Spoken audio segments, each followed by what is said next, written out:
Thanks for watching Mufti Nazim Kazmi Official.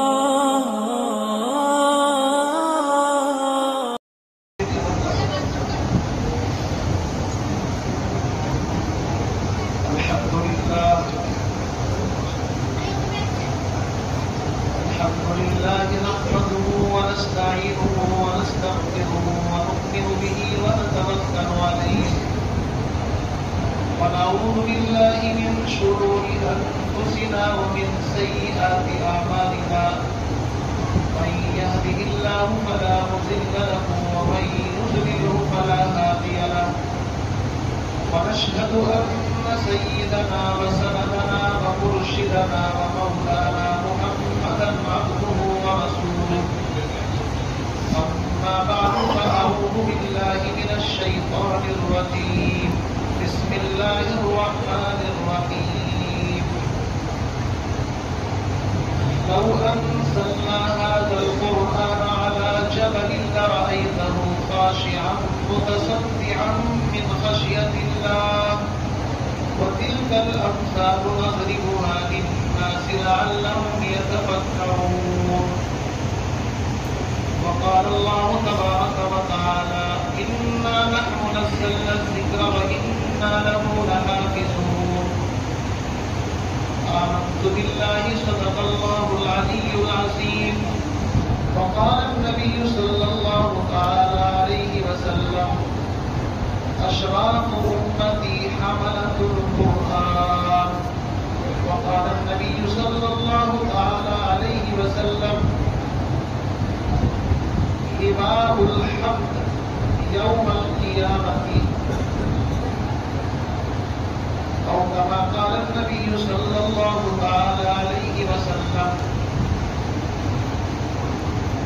انتہائی واجب الاحترام بزرگوں دوستوں بھائیوں آپ حضرات سے معتمانہ التماس گزارش ہے بالکل خاموش سائلنٹ ہو آپ حضرات کے مجمع میں سے ابھی مجھے آواز آ رہی ہے بچے بول رہے ہیں باتیں کر رہے ہیں جب تک آپ حضرات خاموش ہو کر کے ادب کے ساتھ باتیں نہیں سنیں گے اس وقت تک نہ بات کرنے کا کوئی فائدہ ہے نہ بات کرنے کا کوئی مزہ ہے اصل چیز جو ہے ادب ہے قرآن پاک کا ادب یہ ہے وَإِذَا قُرِئَ الْقُرْآنُ فَاسْتَمِعُوا لَهُ وَأَنصِتُوا لَعَلَّكُمْ تُرْحَمُونَ کہ جب رب کا قرآن پڑھا جائے دین کی بات کو انسان خاموش ہو کر کے سنے اس وقت بات کرنا بولنا بے ادبی ہے اور بے ادب محروم گشت از نظر رب بے ادب انسان کو کچھ بھی نہیں ملتا ادب سے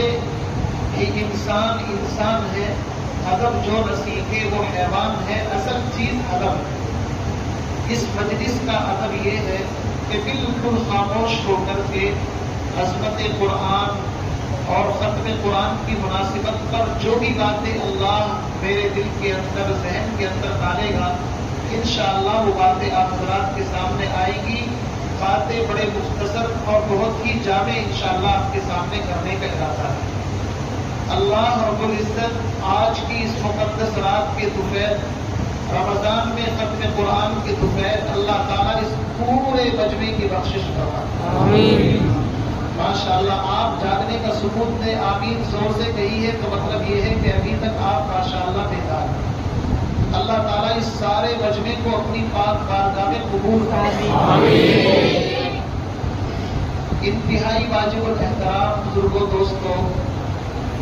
قرآن پاک اللہ رب العزت کا کلام بھی ہے اللہ کی کتاب بھی ہے کتاب کہتے ہیں لکھی ہوئی چیز کو اور کلام کہتے ہیں بات کو گفتگو کو جو انسان جیسے میں بات کر رہا ہوں اس کو کلام کہتے ہیں کسی چیز کو لکھ لیا جائے اس کو کتاب کہتے ہیں آسمانی جتنی بھی کتابیں آئی ہیں وہ کتاب تو تھی لیکن کلام نہیں تھی اسی وجہ سے قرآن کے آنے کے بعد ان کتابوں کا زمانہ ختم لیکن قرآن اللہ کا کلام ہے جب سے اللہ رب العالمین کی ذات گرامی ہے نہ آپ کو پتا نہ مجھے پتا اللہ تو ازل سے ہے ابد تک رہے گا، ہمیشہ سے ہے، ہمیشہ تک رہے گا، تو جب سے اللہ رب العالمین کی ذات ہے اسی وقت سے اللہ کا قرآن اور اللہ کا کلام بھی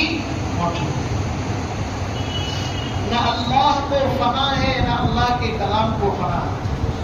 اللہ بھی عظیم ہے، اللہ کا قرآن بھی عظیم ہے، اللہ رب العزت بھی حکیم ہے، اللہ کا قرآن بھی حکیم ہے۔ اللہ رب العالمین کی ذات ہمیشہ سے ہے، قرآن بھی ہمیشہ رہے گا، نہ اللہ کو فنا ہے نہ اللہ کے قرآن کو فنا ہے۔ قرآن پاک کی عظمت والی کتاب ہے، اس کا ایک ایک لفظ ایک ایک حرف اتنا عظیم ہے۔ پیغمبر علیہ السلام نے ارشاد فرمایا اگر کوئی بندہ الف لام میم پڑھتا ہے 30 نیکیاں اس کے نامہ اعمال میں ٹرانسفر فوراً لکھی جاتی ہیں۔ الف ایک حرف ہے، لام ایک حرف ہے، میم ایک حرف ہے، 10 دیا 30 نیکیاں الف لام میم 3 حرف کے پڑھنے پر مل جاتی ہیں۔ یہ وہ کلام ہے جس کا پڑھنا بھی عبادت، جس کا سننا بھی عبادت، جس کا دیکھنا بھی عبادت، جس کو سینے سے لگانا بھی عبادت، جس کو ماتھے سے لگانا بھی عبادت، جس کو چومنا بھی عبادت۔ اور قرآن چھوڑیے، جس چیز کی نسبت قرآن کے ساتھ وابستہ ہو جائے اس چیز کا اتنا احترام ہے، اتنا تقدس ہے۔ یہ لکڑی کی معمولی تیمائی جو مسجد میں آنے سے پہلے کوئی حیثیت نہیں رکھتی، آپ اس کے اوپر کھڑے ہو سکتے ہیں، بیٹھ سکتے ہیں، لیٹ سکتے ہیں، آپ اس کو چولہے کے اندر جلا سکتے ہیں، کوئی فرق نہیں پڑتا۔ لیکن جس دن اس لکڑی کی تیمائی کو خرید کر کے مسجد کے اندر لا کر کے رکھ دیا اور قرآن کے ساتھ اس کی نسبت ہو گئی، اب آپ اس کو ادب کے ساتھ اٹھائیں گے، آپ کو اجر ملے گا، آپ اس پر کھڑے نہیں ہو سکتے، آپ اس کے اوپر سے گزر نہیں سکتے۔ پڑھنے والے بچے بھی اگر گزرنے کی کوشش کریں، استاذ بلاتا ہے، اٹھک بیٹھک کراتا ہے اور سمجھاتا ہے بیٹا یہ رب کے قرآن رکھنے کی ایک چیز ہے، اس کے اوپر سے نہیں گزرا جاتا۔ یہ مقام نسبت لکڑی کو کس وجہ سے ملا؟ قرآن کی وجہ سے ملا۔ معمولی کپڑا آپ دکان سے خرید کر کے لائیں، دستی بنا لیں گے، منہ صاف کر لیں گے، آپ اس کو پھاڑ کر کے پھینک دیں گے، کوئی حیثیت نہیں۔ لیکن وہ کپڑا کہ جو قرآن پاک کا جزو دان بنتا ہے، اس قرآن کے کپڑے کا احترام یہ ہے وہ اگر گل جائے، بالکل بوسیدہ ہو جائے، رتی رتی ہو جائے، آپ اس کو ڈسٹ بین میں کچرے کے ڈھیر پر نہیں پھینک سکتے۔ آپ اس کو اٹھائیں گے، اس کو دھوئیں گے اور اس کے اوپر خوشبو مل کر کے آپ اس کو مقدس پاکیزہ جگہ پر رکھیں گے۔ کیوں؟ اس لیے کہ رب کا قرآن جو اس کے اندر لکھتا رہا ہے، قرآن خود بھی عظمت والا ہے، اور قرآن جس کے ساتھ اس کی نسبت ہوتی ہے اللہ اس کو بھی عظیم کر دیتا ہے۔ اگر کوئی پست ہوتا ہے تو قرآن اس کو عظمت والا بنا دیتا ہے، تو غلام ہوتا ہے تو قرآن سینے کے اندر آ جائے وہ آقا اور شہنشاہ بن جاتا ہے۔ ایک حدیث پاک کا مفہوم ہے کہ اگر اس قرآن پاک کو کسی چمڑے میں بند کر کے آگ کے اندر ڈال دیا جائے تو آگ اس کو جلا نہیں سکتی۔ محدثین علماء فرماتے ہیں اس کے 2 مطلب ہو سکتے ہیں۔ ایک مطلب تو ظاہری ہو سکتا ہے کہ اگر قرآن پاک کو کسی چمڑے کے اندر بند کر کے آگ کے اندر ڈالیں تو آگ کے اندر یہ طاقت نہیں کہ رب کے قرآن کو جلا سکے۔ اور دوسرا مفہوم یہ ہے کہ حافظ قرآن کا سینہ بھی چمڑے کی طرح ہوتا ہے۔ جس بچے کے سینے میں، جس حافظ قرآن کے سینے کے اندر قرآن چلا جاتا ہے، خدا کی قسم اس سینے کو، اس جسم کو اور اس پورے کے پورے وجود کو یہ دنیا کی آگ تو کیا، آتش جہنم جس کے بارے میں قرآن کہتا ہے وقودها الناس والحجارہ، جس کا ایندھن انسان اور پتھر ہوں گے، اس جہنم کی آگ کی بھی ہمت نہیں ہے کہ اس حافظ قرآن کو جلا سکے۔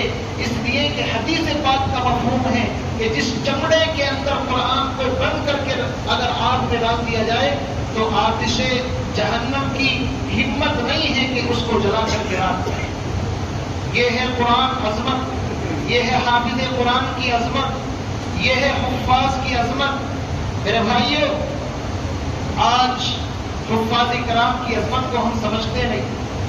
یہ وہ عظیم لوگ ہیں، حدیث پاک کا مفہوم آپ کو بتا رہا ہوں کہ جب بچہ اپنے گھر سے دین سیکھنے کے لیے، قرآن سیکھنے کے لیے نکلتا ہے، اللہ رب العزت فرشتوں کو آرڈر دیتا ہے، میرے فرشتوں فلاں مکان میں فلاں بچہ رہتا ہے جو یتیم ہے، غریب ہے، ابھی اس کو زندگی گزارنے کا کوئی ڈھنگ، کوئی طریقہ نہیں آیا، چھوٹا سا معصوم بچہ ہے، اور اس کے والدین اس کو سلیم مسجد میں، مدرسہ تعلیم الاسلام میں قرآن سیکھنے کے لیے اپنے گھر سے بھیجنے والے ہیں۔ فرشتوں جاؤ اس کے استقبال میں، اس کے دروازے کے اوپر جا کر کے کھڑے ہو جاؤ، اور جیسے ہی بچہ اپنے گھر سے نکل کر کے مدرسے کے اندر جائے، تمہاری ذمہ داری ہے اس کو پروٹوکول، اس کو عزت دینا۔ اور عزت یہ ہے کہ دنیا والے جب اپنے یہاں مہمانوں کو بلاتے ہیں تو ان کے واسطے ریڈ کارپیٹ بچھاتے ہیں، گرین کارپیٹ بچھاتے ہیں، پھولوں کے گلدستے سجاتے ہیں، استقبال کے اندر دائیں بائیں لوگوں کو کھڑا کیا جاتا ہے۔ اللہ فرماتے ہیں یہ میرا قرآن سیکھنے کے لیے اپنے گھر سے نکلنے والا ہے، تم اس کے گھر سے لے کر مدرسے کے دروازے تک اپنے مقدس نورانی پروں کو بچھا دو۔ یہ معصوم بچہ روڈ پر نہیں، راستے پر نہیں، یہ ان جوتوں چپلوں کو لے کر کے تمہارے پروں کے اوپر سے گزرتا ہوا مدرسے تک جائے گا۔ اللہ اس طالب علم کا اتنا اکرام فرماتے ہیں تو خود حافظ قرآن کا کیا مقام ہوگا آپ اندازہ لگائیں۔ حافظ قرآن کا مقام معمولی نہیں ہے۔ امام الاولیاء، شیخ التفسیر والقرآن حضرت مولانا احمد علی لاہوری، آپ نے شاید نام سنا ہو، مولانا احمد علی لاہوری جو اپنے زمانے کے امام الاولیاء ہیں، اپنے زمانے کے محدث، مفسر، غوث، کتب، آپ جو بھی ان کو کہیں کم ہے، اس لیے کہ اللہ نے ان کو کرامت کا وہ درجہ عطا فرمایا تھا، انسانوں کی شکلوں کو دیکھ کر کے بتا دیتے تھے کہ اس نے کون سا گناہ کیا ہے، اس کے چہرے کو دیکھ کر کے بتا دیتے تھے۔ اور یہ وہ عظیم انسان ہے جس نے پوری زندگی قرآن کی خدمت کی۔ آج بھی آپ پڑوسی ملک کے اندر جائے، اس کی قبر سے خوشبو آتی ہے، شیخ الاولیاء حضرت مولانا احمد علی لاہوری کی قبر سے خوشبو آتی ہے۔ اس کے بارے میں لکھا ہے یہ اتنا عظیم انسان تھا، اگر کسی حافظ قرآن کو سامنے سے آتا دیکھ لیتے تو اپنی جگہ چھوڑ کر کے اس طرح کھڑے ہو جاتے تھے۔ کسی نے شاگرد نے کہا حضرت آپ اس بچے کو، جو بھی بچہ آتا ہے آپ اس کو دیکھ کر کے کھڑے ہو جاتے ہیں۔ فرمایا میں کیوں نہ کھڑا ہوں، میں اس بچے کی وجہ سے نہیں، اس کے سینے کے اندر جو اللہ کا قرآن ہے، میں اس قرآن کا احترام کرتا ہوں، میں اس قرآن کی وجہ سے اس بچے کو دیکھ کر کے کھڑا ہوتا ہوں، اس لیے کہ جس کے قدموں کے نیچے فرشتے اپنے پر بچھاتے ہوں، اور وہ ہستی کہ جس کو دیکھنا بھی عبادت، جس سے مصافحہ کرنا بھی عبادت، جس سے دعائیں لینا بھی عبادت، اور حافظ قرآن کا مقام آپ کو کیا بتاؤں، آپ کو حیرت ہوگی کہ حفاظ قرآن کو اللہ نے کیا عظمت عطا فرمائی ہے۔ فرمایا کہ جب حافظ قرآن کا جنازہ اٹھتا ہے میرے بھائیوں، یاد رکھو، اپنے کان کھول کر کے باتوں کو سنیں۔ آج ہم انگلش کے 2 لفظ سیکھ کر کے ABCD اپنے آپ کو بڑا چھوٹا سمجھتے ہیں۔ اپنے بچوں کو اگر کسی اچھے اسکول کے اندر داخل کر دیا، مہنگی فیس ہو، تو اپنے بچوں کو اس میں داخل کر کے ہم سینہ چوڑا کرتے ہیں کہ میں نے اپنے بچے کو اس اسکول کے اندر بھیجا ہے جہاں عام بچہ نہیں پڑھ سکتا، بڑے بڑے VIP لوگوں کے بچے پڑھتے ہیں، اور وہ بچہ سیکھتا کیا ہے وہاں پر؟ A for apple اور B for ball یا E for elephant، یہ کتے بلی جانوروں کے نام سیکھتا ہے، اور ماں باپ بڑا فخر محسوس کرتے ہیں کہ ہمارا بچہ کالج میں اور یونیورسٹی کے اندر اور اتنے بہترین مہنگے اسکول کے اندر پڑھ رہا ہے۔ خدا کی قسم، وہ بچہ جو اپنے گھر سے ابھی ناک صاف کرنی نہیں آتی، وہ بچہ جو چپل بھی الٹے سیدھے پہنتا ہے، جس کو بیگ ٹانگنے کا طریقہ نہیں. یاد رکھیے آپ انگلش پڑھنے کے لیے بھیجتے ہیں، ہم انگلش کے مخالف نہیں، ہندی کے مخالف نہیں، ہم مخالف ہیں اس بات کے کہ آپ بچے کو انگلش ضرور پڑھاؤ لیکن انگریز نہ بناؤ. آج ہم انگریز بنانا چاہ رہے ہیں اپنے بچوں کو. ارے دنیاوی تعلیم سیکھنے کے لیے ہمارا بچہ جاتا ہے تو بیگ کہاں ہوتا ہے بتاؤ؟ کاندھے پر ہوتا نہیں ہوتا ہے، بیگ کاندھے پر ہوتا ہے. لیکن دین سیکھنے والا بچہ جب اپنے گھر سے نورانی قاعدہ لے کر کے چلتا ہے وہ پیٹھ کے اوپر نہیں رکھتا، وہ اس کو سینے سے لگا کر کے مدرسے تک آتا ہے. جس قاعدے کا احترام یہ کہ بچہ سینے سے لگا کر کے مدرسے میں آتا ہے اور وہ کتابیں کہ جن کو پیٹھ پر لے کر کے جاتا ہے، عقل مند کے لیے اشارہ کافی ہے. عقل مند سمجھ لے گا کہ یہ تعلیم جو انسان پیٹھ پر لادے پھر رہا ہے اس کی کوئی ویلو، کوئی حیثیت نہیں ہے. یہ تو ہے ہی پیٹھ پر لادنے کے لیے، لیکن وہ نورانی قاعدہ جس کو سینے سے لگا کر کے مکتب کی طرف بچہ آتا ہے، یہ انسان کو دنیا میں بھی، قبر کے اندر بھی، آخرت کے اندر بھی، پرسرات کے اوپر بھی، ہر موقع پر عظمت قرآن کی وجہ سے انشاءاللہ آگے ہی رکھے.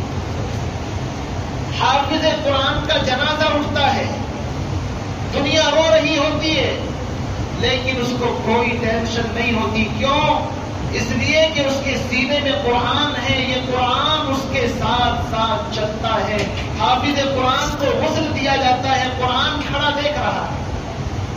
قبر میں دفنا دیا گیا، فرشتے آتے ہیں، من ربوں کا، ما دینوں کا، من نبیوں کا. قرآن آ کر کے کہتا ہے بابا فارملٹی پوری کرنی ہے، کر لو، میں اس میں کوئی دخل اندازی نہیں کرتا، تمہارا کام ہے پوچھنا. لیکن جس بندے نے رمضان کے مقدس مہینے میں تراویح کے اندر قرآن پاک سنا ہو اور سنایا ہو، جس نے راتوں کو تہجد میں اٹھ کر کے قرآن پاک پڑھا ہو، سنا ہو، سنایا ہو، آپ اس سے سوال کرنے کے لیے آئے.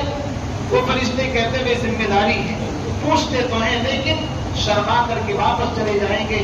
قرآن اس موقع پر تمہارا ساتھ دے گا جہاں پر کوئی انسان کا رشتہ دار، گھر والا، بیوی، بچے کوئی ساتھ نہیں دیتا، لیکن قرآن وہاں پر تمہارا دوست، مونس بن اور غمخوار بن کر کے کھڑا ہو جائے گا. ربا اس کا کیا حساب لینا، اس نے تو پوری زندگی قرآن پڑھتے پڑھتے گزاری.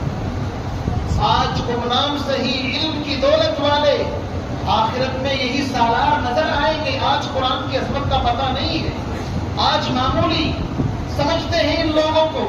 لوگ ان کا مذاق اڑائیں، لوگ ان کو تانے دیں، یہ تو مسجد کے ملا ہیں اور مسجد کے ملا کی دوڑ مسجد تک اور پتہ نہیں کیا کیا لوگ ان کو مطلوب کرتے ہیں. یاد رکھیے خدا کی قسم، حافظ قرآن کا اگر احترام دل کے اندر نہیں ہے، اس کو اپنے ایمان کی فکر کرنی چاہیے، اس کو ڈرنا چاہیے مولا کس جرم کی وجہ سے میرے اوپر یہ آفت آ پڑی کہ میں حافظ کا اکرام نہیں کر رہا ہوں. کون سا جرم، کون سا گناہ مجھ سے سرزد ہو گیا کہ جو حافظ قرآن کا احترام میرے دل سے نکل گیا. مولانا رشید احمد گنگوہی اپنے زمانے کے قطب ہیں، غوث ہیں، فقیہ وقت ہیں اور دیوبند کے علماء کی ریڑھ کی ہڈی ہیں. فرمایا کہ جس نے کسی عالم کی، حافظ کی توہین کی، اس کے دل کے اندر اس حافظ کا اکرام نہیں ہے، اس کا بغض ہے. یاد رکھنا، اس کی قبر کھول کر کے دیکھ لینا. اپنے زمانے کے محدث اور فقیہ وقت نے کہا ہے، میں کہتا ہوں کہ جس کے سینے میں حافظ کی عزت نہیں، احترام نہیں، اس کا سینہ اور اس کا چہرہ قبر میں کھول کر کے دیکھ لینا، قبلے کی طرف سے گر گیا. کہاں ہیں ہم لوگ؟ ہمیں پتہ ہی نہیں. حفاظ کا احترام کرو، اہل علم کا احترام کرو. اللہ نے جس کے سینے میں دولت رکھی ہے معمولی نہیں. عمر بن عبد العزیز نام سنا ہے؟ عمر بن عبد العزیز وہ بندہ ہے جو 84-85 لاکھ مربع میل زمین کا تنے تنہا حکمراں، دنیا کے 4 بڑے بڑے، مطلب یہ کہہ لیجیے جو دنیا کی بڑی 4 سپر پاور طاقتیں وہ اس کے زیر لگی.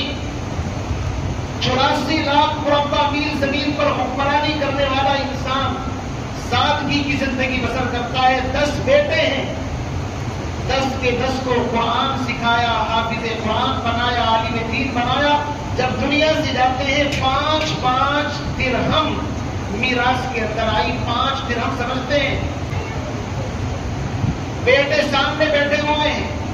کہا میرے بیٹوں میں چاہتا تو حکومت میرے پاس ہے, یہ رعایا کا پیسہ میرے پاس ہے, میں جاگیریں تمہارے نام کر سکتا تھا, میں بڑی بڑی کوٹھیاں بنگلے تمہارے بنا سکتا تھا, لیکن میں نے رب کا قرآن پڑھا ہے وَهُوَ يَتَوَلَّى الصَّالِحِينَ, اللہ نیک صالح لوگوں کا مددگار ہوتا ہے. میں نے حلال کھایا ہے, حلال کی تمہیں ترغیب دی ہے. انشاءاللہ جب بھی تمہیں زندگی کے اندر ضرورت پڑے ہاتھ اٹھا کر کے رب کے سامنے ہاتھ پھیلا لینا, اللہ تمہارے ہاتھوں کی لاج رکھے گا. تمہارے ہاتھ ابھی چہرے پر نہیں پھیلیں گے, تمہاری ضرورتیں اللہ غیر سے پوری فرمائے. مورخین نے لکھا ہے کہ پھر دنیا نے, تاریخ نے اپنی آنکھوں سے دیکھا کہ عمر بن عبدالعزیز کے 10 بیٹوں کو اللہ نے وہ عظمت و شان و شوکت عطا فرمائی قرآن کی برکت سے. ایک ایک وقت میں 100 50 اونٹ صدقہ خیرات کرتے تھے اللہ کے راستے. اللہ نے اتنا غنی بنایا.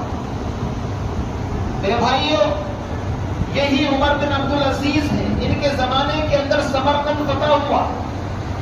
تو اسلامی ترتیب یہ ہے کہ پہلے اسلام پیش کیا جائے, مان لے تو ٹھیک, نہیں تو جزیہ رکھا جائے, مان لے تو ٹھیک, نہیں تو پھر دو ہاتھ کیے جاتے ہیں.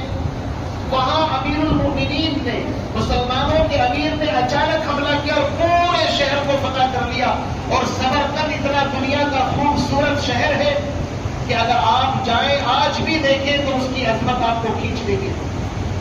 وہاں ایک عیسائی پادری تھا, اس نے کہا ان مسلمانوں کی کتاب میں تو ترتیب یہ ہے پہلے اسلام پیش کرو, یہ کرو, انہوں نے تو ایسا کیا نہیں, اخلاق کے خلاف ہے. لہذا ایک چٹھی, ایک کاغذ لکھا جائے مسلمانوں کے امیر کو کہ انہوں نے اسلامی اصول کو توڑ کر کے سمرقند کو فتح کیا. آپ اندازہ لگائیے, آج تو اگر کوئی ایک محلہ فتح کر لے واپس نہیں دیتا, قبضہ کر لے گا.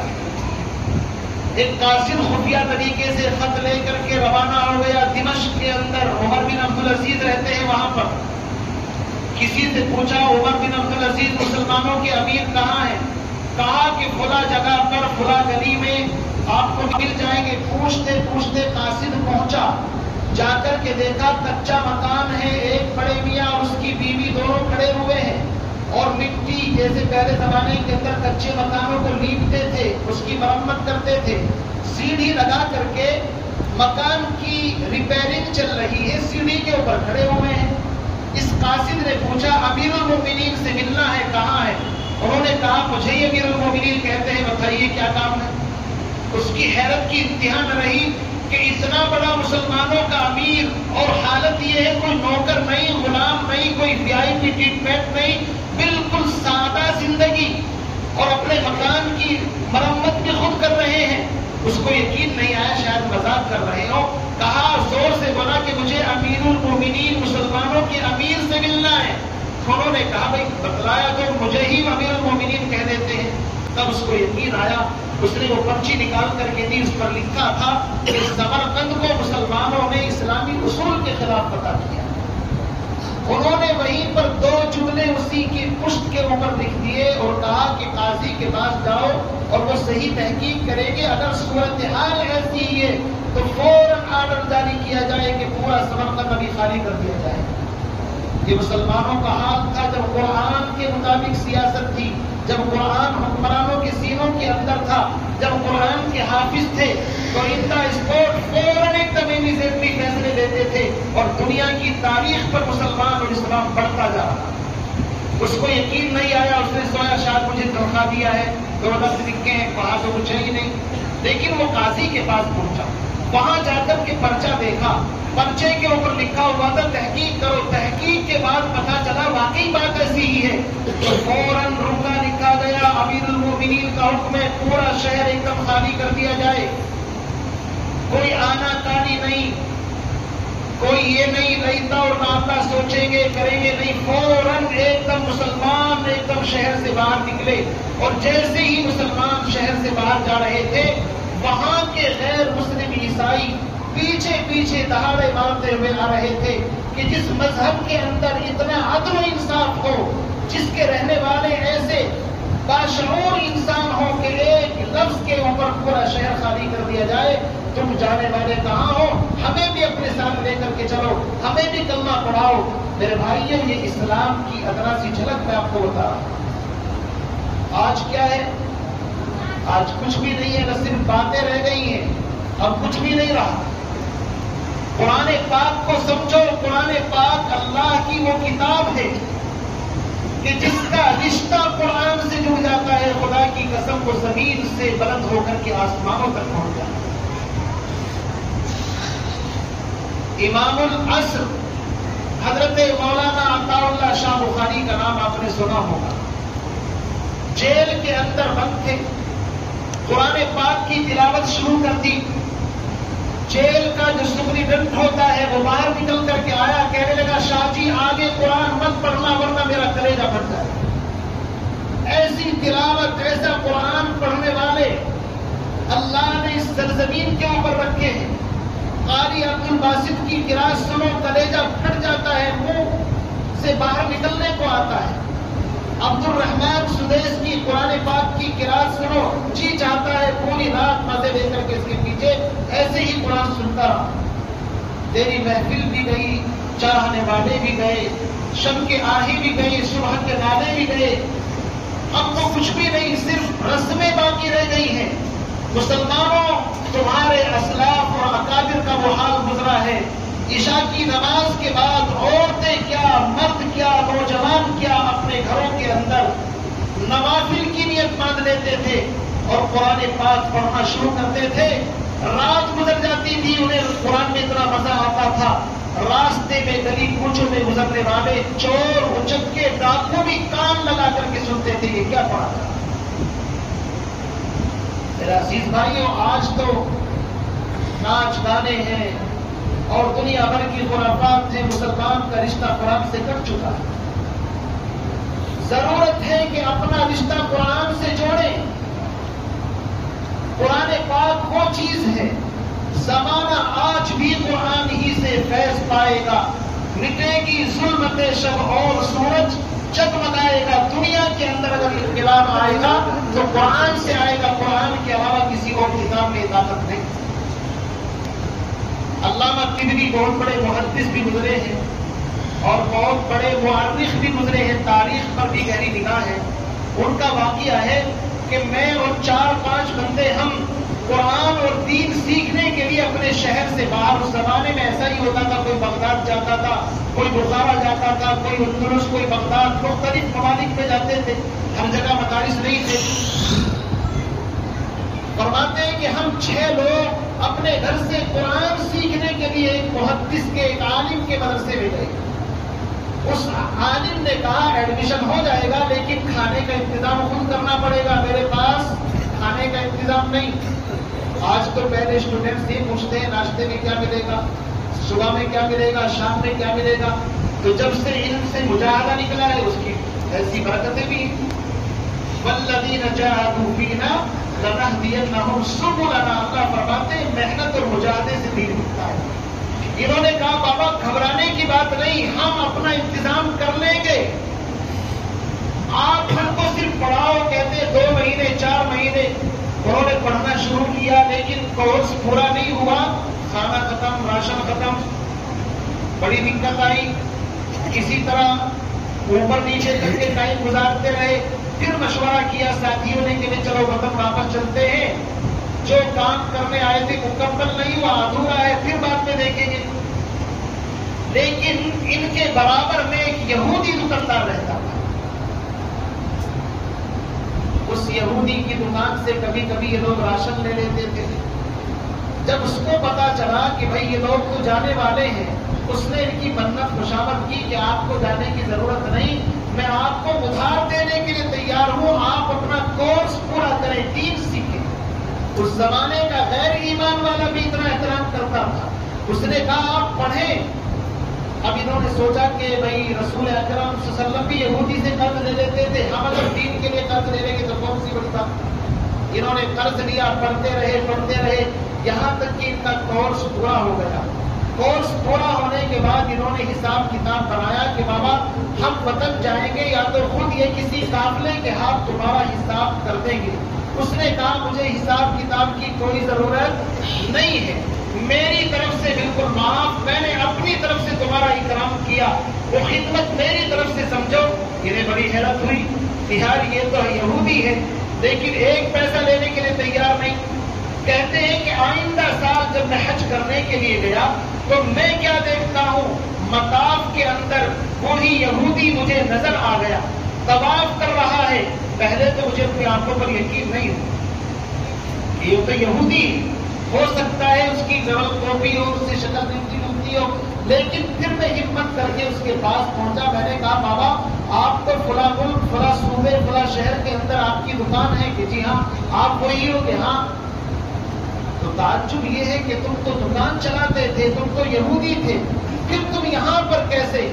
اس نے کہا پوچھ مت، جس دن میں نے تمہارے راشن کا، کھانے پینے کا حساب اپنی طرف سے یہ کہا کہ بھائی میری طرف سے تمہارے لیے ہدیہ ہے اور عطیہ ہے، اللہ کے نبی جناب محمد رسول اللہ صلی اللہ علیہ وسلم خواب کے اندر تشریف لائے، کہا کہ تو نے قرآن کے حافظ کا، دین سیکھنے والے کا احترام کیا اور تو جہنم کے اندر جائے، یہ میرے عدل و انصاف کے خلاف ہے۔ اللہ نے اس کی برکت سے مجھے ایمان کی دولت عطا فرمائی۔ پھر جب صبح ہوئی تو مجھے افسوس تھا کہ میری بیوی ہے، بچیاں ہیں، تو میری بیوی ناشتہ لے کر کے آئی، مسکراتی ہوئی آئی اور اس نے کہا بابا تم مسلمان ہو گئے، تمہیں چھپانا چاہتا تھا۔ اس نے کہا تمہیں کیسے پتا؟ کہا کہ جو ہستی تمہارے پاس آئی ہے وہی ہستی میرے پاس آئی۔ ہم دونوں مسلمان ہوئے کلمہ پڑھ کر کے، تمہارا تھوڑا سا اکرام ہم نے دنیا کے اندر کیا، اس اکرام کا اللہ نے نقد انعام یہ دیا، ایمان کی دولت عطا فرما دی اور اللہ نے اپنے گھر میں آنے کی توفیق دی۔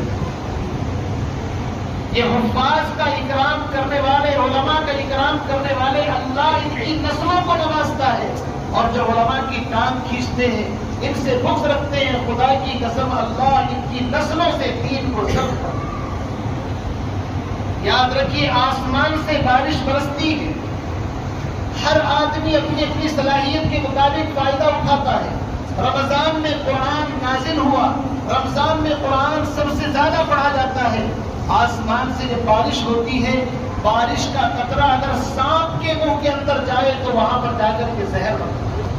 حالانکہ بارش تو رحمت نہیں ہے، لیکن سانپ کے منہ کے اندر بارش کا قطرہ جائے تو زہر بنتا ہے، اور وہی بارش کا قطرہ اگر سپی کے اندر چلا جائے تو کیا بنتا ہے؟ موتی بنتا ہے، نہیں بنتا۔ عرب کی سرزمین پر محمد عربی صلی اللہ علیہ وسلم پر جو قرآن نازل ہوا، اسی قرآن کو سن کر کے ابو بکر صدیق بنتا ہے، عمر فاروق بنتا ہے، عثمان ذوالنورین بنتا ہے، علی شیر خدا بنتا ہے، عبداللہ ابن مسعود حافظ الحدیث بنتا ہے، محدث وقت بنتا ہے۔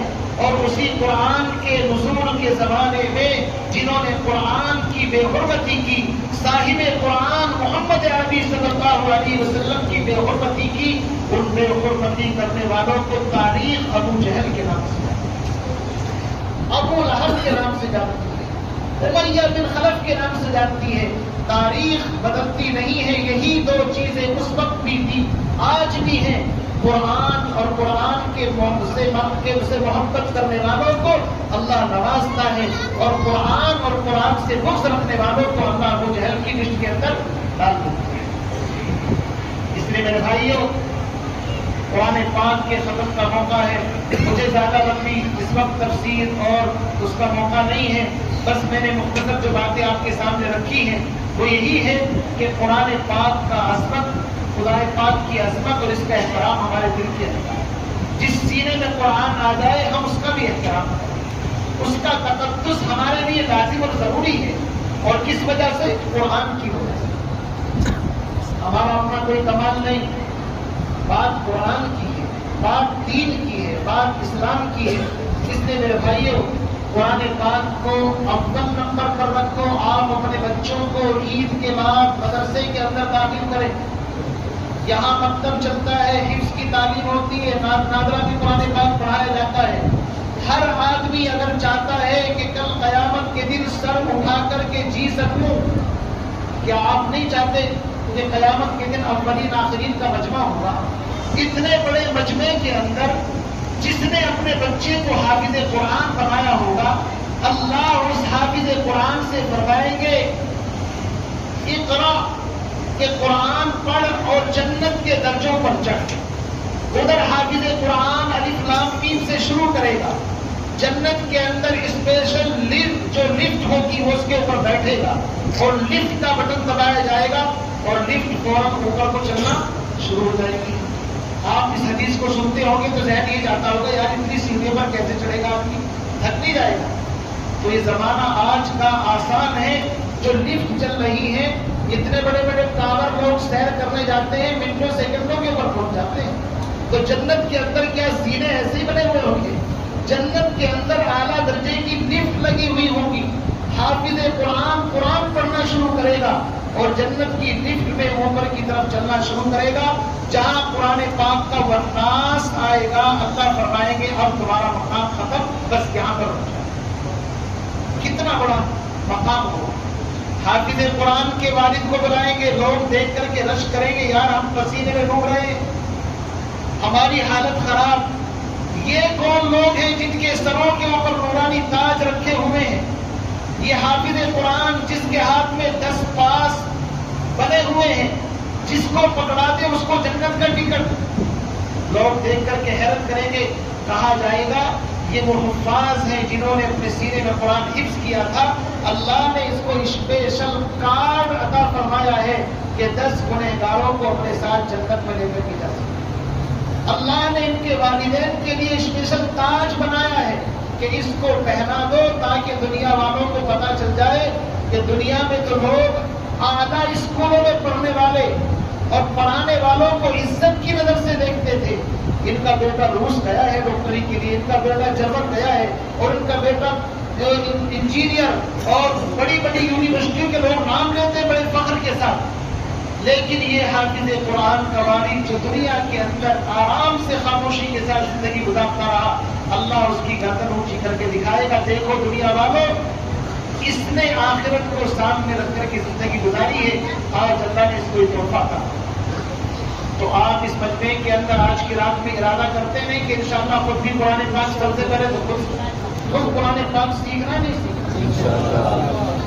بھئی قرآن سیکھنے کی کوئی ایج عمر نہیں ہے، آپ بچپن میں بھی سیکھتے ہیں، بچپن میں بھی سیکھ سکتے ہیں، موت سے پہلے پہلے۔ اور یاد رکھیے اگر آپ نے قرآن سیکھنا شروع کر دیا اور موت آ گئی، فرشتے قبر میں آپ کو قرآن پاک سکھانے پر مقرر کر دیے جائیں گے، اور میدان محشر میں اگر حافظ بننے کی نیت کی ہوگی تو اللہ حافظ بنا کر کے کھڑا کرے گا، ناظرہ پڑھنے کی نیت کی ہوگی تو اللہ ناظرہ پڑھا ہوا تم کو بنا کر کے اٹھائے گا۔ انما الاعمال بالنیات، اعمال کا دار و مدار نیت کے اوپر ہے۔ ہمارے یہاں قاعدہ پڑھ رہے ہیں کچھ ماشاءاللہ 10-12 لوگ ہیں، ابھی تو 10 دن سے ہم نے ان کی چھٹی کر رکھی ہے، عید کے بعد آپ کی کلاس انشاءاللہ باقاعدہ شروع ہو جائے گی۔ تو آپ اس کلاس کے اندر آئیں اور اپنے بچوں کو حافظ قرآن بنائیں، اور یہ عزت کا تاج انشاءاللہ آپ کو بھی اللہ تعالیٰ۔ اور اب میں اپنی باتوں کو گفتگو کو یہیں پر ختم کرتا ہوں، چونکہ آپ کی توجہ اتنی بڑھ رہی ہے، اللہ کی طرف سے باتیں آ رہی ہیں تو باتوں میں سے باتیں بہت نکل جائیں گی۔ ابھی جمعے میں بھی میں آپ کو تقریر سنا چکا ہوں کہ جمال عبد الناصر اپنے ساتھ مصر کے قاری کو لے کر کے گئے، اور واقعہ میں نے آپ کو سنایا تھا۔ تو قرآن پاک کی عظمت عجیب ہے۔ قرآن خود کہتا ہے وَإِذْ صَرَفْنَا إِلَيْكَ نَفَرًا مِنَ الْجِنِّ يَسْتَمِعُونَ الْقُرْآنَ۔ پیغمبر علیہ السلام وادی نخلا میں قرآن پڑھ رہے ہیں، کیا زبان ہوگی کہ جس سے اللہ کے محبوب قرآن پڑھتے ہیں؟ اللہ کے محبوب تو اگر آسمان کی طرف صرف نگاہ اٹھا لے تو وحی نازل ہو جاتی ہے۔ آپ ہاتھ اٹھا کر کے اکٹھا کریں تو بادل رمجھم برسنے شروع ہو جاتے ہیں۔ محبوب اگر مٹھی کے اندر کنکر دبا لے تو کنکر اشہد ان لا الہ الا اللہ واشہد ان محمد رسول اللہ پڑھنا شروع کر دیتی ہے۔ آپ چلتے ہیں تو زمین کو سکون ملتا ہے، آپ ہاں بول دیتے ہیں تو وہ چیز حلال بن جاتی ہے، آپ نہ بول دیتے ہیں تو وہ چیز حرام ہو جاتی ہے۔ میرے محبوب کا مقام اگر درختوں کو اشارہ کر دے، درخت قدموں میں آتے ہیں، آپ پتھروں کو اشارہ کر دے پتھر کلمہ پڑھ دیتے ہیں، چاند کی طرف اشارہ کر دے چاند تو ٹکڑے ہو جاتا ہے۔ وہ نبی اگر قرآن پڑھے گا تو کیا لطف آتا ہے۔ آج نماز کی حالت میں قرآن پڑھ رہے تھے، جنات آسمان پر جایا کرتے تھے، قرآن نازل ہوا تو جنات کی نو انٹری کہ ہم تم آسمان پر نہیں جا سکتے۔ ان کو بڑی پریشانی ہوئی کہ ہو کیا گیا، ہمارا پہرا کیوں لگ گیا، اب ہم آسمان پر نہیں جا سکتے۔ اسی تلاش میں یہ سرگرداں بیچارے گھومتے پھر رہے ہیں کہ پوری CBI جانچ انہوں نے بٹھا دی کہ پتہ تو لگاؤ مسئلہ کیا ہے کہ ہم آسمان پر نہیں جا سکتے۔ قرآن کہتا ہے وَلَقَدْ جَعَلْنَا فِي السَّمَاءِ بُرُوجًا وَجَعَلْنَاهَا لِلنَّاظِرِينَ وَحَفِظْنَاهَا مِنْ كُلِّ شَيْطَانٍ رَجِيمٍ۔ اللہ نے شیطان مردود سے آسمانوں کی حفاظت کر دی کہ اب کوئی نہیں آ سکتا۔ تلاش کرتے کرتے ان کے کانوں میں آواز آئی کہ قرآن پڑھا جا رہا ہے، تو قرآن خود کہتا ہے وَإِذْ صَرَفْنَا إِلَيْكَ نَفَرًا مِنَ الْجِنِّ يَسْتَمِعُونَ الْقُرْآنَ۔ جنات کے اس وقت نے کہا اسٹوپ خاموش ہو جاؤ، کچھ پڑھا جا رہا ہے۔ کان لگایا تو بڑا مزہ آیا ان کو، اور آواز بھی محبوب دو جہاں کی تھی۔ کہنے لگے انصتو، بھائی سائلنٹ، خاموش ہو جاؤ۔ بتائے چلا جنات بھی قرآن کا ادب جانتا ہے، جب قرآن پڑھا جائے تو خاموش ہونا چاہیے۔ وَإِذْ صَرَفْنَا إِلَيْكَ نَفَرًا مِنَ الْجِنِّ يَسْتَمِعُونَ الْقُرْآنَ فَلَمَّا حَضَرُوهُ قَالُوا أَنصِتُوا فَلَمَّا قُضِيَ وَلَّوْا إِلَىٰ قَوْمِهِم مُنذِرِينَ۔ اپنی قوم کے پاس پلٹے، جا کر کے قوم جنات کو خطاب کیا، ہم نے ایک ایسی بات سنی ہے، ایسا کلام سنا ہے، قالوا یا قومنا انا سمعنا کتابا انزل من بعد موسیٰ۔ یہ جنات کی پوری تقریر اللہ نے قرآن کے اندر ختم کر دی۔ میرے بھائیوں، تو قرآن تو عظمت والی کتاب ہے۔ اللہ رب العزت مجھے بھی آپ کو بھی قرآن سے وابستہ فرمائے، حافظ قرآن کا احترام کرنے کی توفیق عطا فرمائے۔ حافظ قرآن کو دیکھنا بھی عبادت، ان سے مصافحہ کرنا بھی عبادت، ان سے دعائیں لینا بھی عبادت۔ یہ آپ نے اتنا سارا پانی کیوں پڑھوایا ہے بتائیے آپ؟ اس وجہ سے پڑھایا ہے کہ قرآن میں شفا ہے۔ قرآن کہتا ہے شفاء للناس، لوگوں کے لیے شفا ہے۔ میں نے جمعے کے خطاب میں بتایا تھا کہ آج جدید سائنس میڈیکل اس ریسرچ اور تحقیق کے اوپر پہنچی ہے، جو ہارٹ پیشنٹ ہوتے ہیں، دل کے مریض ہوتے ہیں، ان کو قرآن کی تھیوری بھی دی جا رہی ہے، قرآن ان کو سنایا جاتا ہے، ان کے دل کو سکون ملتا ہے۔ دوائیوں سے آرام نہیں ہو رہا ہے، قرآن سے آرام ہو رہا ہے۔ تو میرے بھائیوں، قرآن تو ہمارے گھر کی دولت ہے۔ پڑھ کے قرآن دور گھر سے ہر بلا کی جائے گی، آندھیاں بستی میں آئے تو آزادی جائے گی۔ قرآن پاک سے جڑو، قرآن پاک انشاءاللہ بستی سے نکال کر کے عزت کے مقام پر پہنچائے گا۔ اللہ تعالیٰ مجھے بھی آپ کو قرآن پاک سے وابستگی تعلق نصیب فرمائے۔ وآخر دعوانا الحمدللہ رب العالمین۔